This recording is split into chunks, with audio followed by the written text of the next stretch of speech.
We're going to be doing a 2023 one-round Superflex rookie mock draft today. Get you guys ready for the offseason, to get you guys ready for draft season, to get you guys ready for your rookie mock drafts this spring. And we like to do drafts often here. This one was submitted by one of the subscribers, and I love going over drafts with you guys.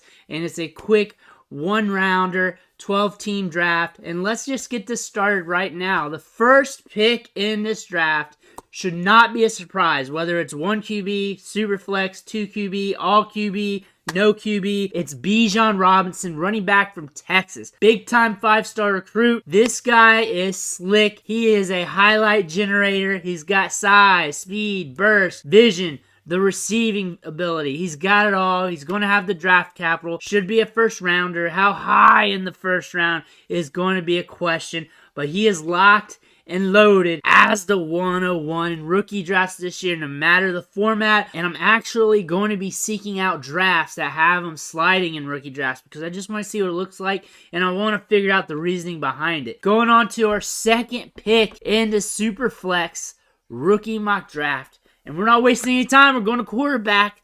Bryce Young is coming off the board. Quarterback from Alabama. For many people, he is the QB1 of the draft. If not, QB2. He's accurate, makes quick decisions, can thread a needle downfield. He's got a long track record of success. Going to be a first-round pick. Going to have a long leash to develop. Bryce Young, your second pick of the draft. And we're still sticking with quarterback at the 103. You probably got a guess here. C.J. Stroud, quarterback from Ohio State. The other top dog quarterback in this draft. Going to have that high draft capital. Might be the first player taken, might be the second or third, but he's going to be up there. He's got a strong arm. He can make all the throws, has some good highlights on his career, and is going to be a premium player in Superflex here soon. Going to the 104 here, going back to the running back position. And here they drafted Jahmyr Gibbs, running back from Alabama. Big-time high school recruit. Went to Georgia Tech for 2 years and transferred to Alabama. Really put up some numbers this year with his new team. Proven pass catcher. Has burst in the open field. Solid dead leg. And this guy has proven he can transition with 2 collegiate programs. Moving on to the 5th pick in the draft, the 105. First wide receivers going off the board. And you're probably going to guess this one. But Jackson Smith-Njigba, wide receiver from Ohio State. The 2022 season's dead due to injury, but last year he went off with over 1,500 yards, 9 touchdowns as a sophomore, 4.01 yards per route run, 8.3 yards after the catch per reception. Look at it this way. Garrett Wilson and Chris Olave went off this year as rookies, and this guy outproduced them. This guy said, hey, watch what I can do with it. This is what we're going to get with Jackson Smith-Njigba. Moving on to the 106, we got a little bit of a surprise, but it really shouldn't be a surprise. Could be jumping up boards here in the next few weeks and months.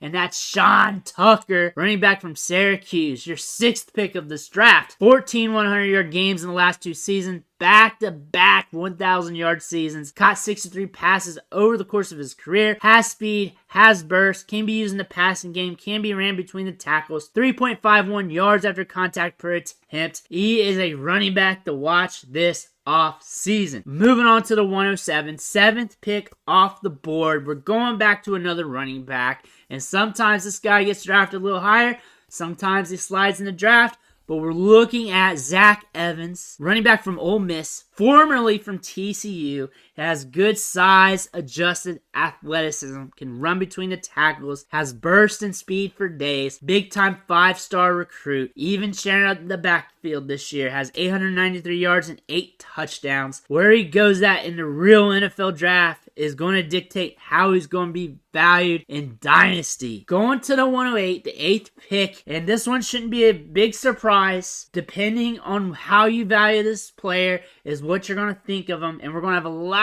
of debates on him this offseason. I'm talking about Anthony Richardson, quarterback from Florida. This guy's a playmaker. He's got the Konami code. He's got the rushing ability. If he hits, he's going to hit big. 713 rushing yards and 9 touchdowns. People are going to debate him hard this offseason, and I'm excited to watch those debates. Moving to the 9th pick in this draft, the 109. This guy usually goes a little bit higher, especially in 1 QB, but it's Jordan Addison, wide receiver from USC, formerly from Pitt. I think this is a great value in this draft. Broke out as a freshman, 23.31% market share, Pitt's passing production. Blew up the next year. Got Kenny Pickett accidentally drafted in the first round, then transfers to the UFC, and he leads the team in receptions and yards and touchdowns. So what more can you ask from this wide receiver? To the 10th pick of this draft, the 110, another good wide receiver fell. Potential first rounder, should be a first rounder, projected first rounder. Quentin Johnston, wide receiver from TCU. You're talking about size, adjusted athleticism for days. Guy can get downfield. He's big. He's made plays in big moments, especially against Oklahoma last year. Broke out as a freshman, 24.81% market share. He is a guy that will be on the rise even more during draft season, even more after the NFL Combine. Moving to the 111, 11th pick off the board. Here we're looking at Tank Bigsby, running back from Auburn. Big recruit coming out of high school. This guy's very physical, has good size-adjusted athleticism. 4.16 yards after contact per attempt this season, 460 missed tackles, solid dead leg, good feet. Fun guy to watch. Interested to see where he gets drafted at. And to finish off this draft at the 112 spot, the 12th pick off the board. First tight end being drafted. You probably know who it is. Michael Mayer from Notre Dame. He's been one of the top tight ends in college football for a long time, throughout his whole career. Was productive as a freshman, prototypical size, gets open, should get first round draft capital, but that's it. That's the first round of the Superflex rookie mock draft. Let's recap here. This is where I usually give you my thoughts, my opinions on what the draft looks like and how I believe it should go, or whatever I think about it. So here we look at the draft. 101, Bijan Robinson. That's where it should be. But the start of this draft is quite apropos from what I've seen from a ton of mock drafts. I've seen a bunch of these so far. But Bijan, Bryce, CJ Stroud, Jahmyr Gibbs, that seems to be very standard. Maybe you can throw in Jackson Smith and Jigba ahead of Gibbs in some drafts. Sometimes you can flip those. Sometimes Jordan Addison sneaks up there. The running backs went a little heavy, kind of quick at the 106, 107. Not surprised. Anthony Richardson in Superflex right now is everywhere. He is everywhere. The market's trying to figure him out. Sometimes it's in the 105, 104 range. Sometimes it's in this range, like the 106 to 108. Sometimes it falls a little bit more. People are trying to figure him out. Let me know your thoughts about him in the comments below, because the market says everything. That's really what we're trying to do when we run up all these rookie mock drafts. Figure out the market on some of these players. I feel like Jordan Addison, Quentin Johnston, big-time values. Tank Bigsby, I think I want to see where he goes in the draft, but I think he could be a big value there as well. Plus, this is a good running back draft to really hammer the running backs at. I'm not a big fan of going tight end super early in rookie drafts.